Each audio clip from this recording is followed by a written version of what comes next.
Hi, I'm Sheena Joy. Welcome to my spooky macrame series. If that's your jam, subscribe so you won't miss a thing.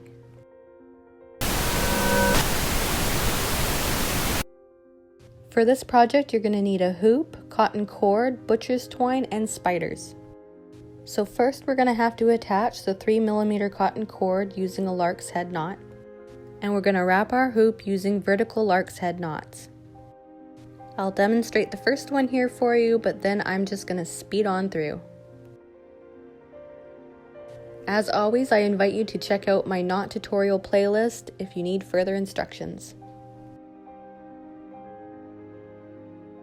Okay, so let's speed on through.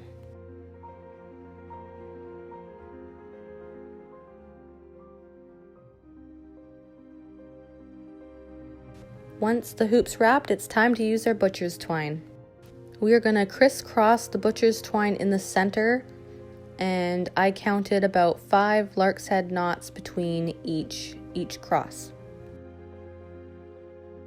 Make sure you pull your butcher's twine taut between each crossing sections. We don't want our web to end up being too slouchy.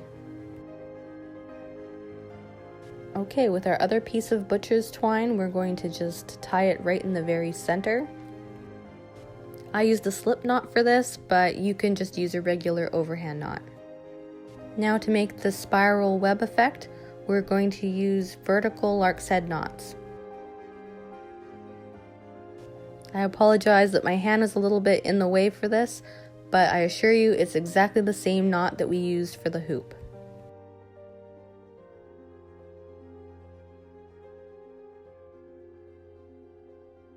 So let's speed this up now.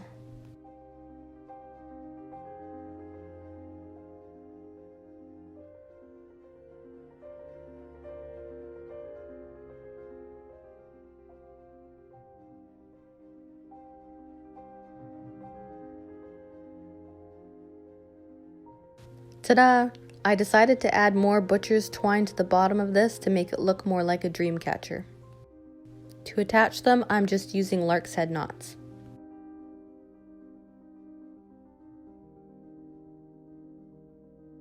Once you're finished, don't forget to add your spiders. There, I think this makes a cute Halloween decoration. What do you think? If you are enjoying this series, please hit the like button, and if you want to see more, don't forget to subscribe. Also, here are 2 more videos I think you'll enjoy. I'll see you over there.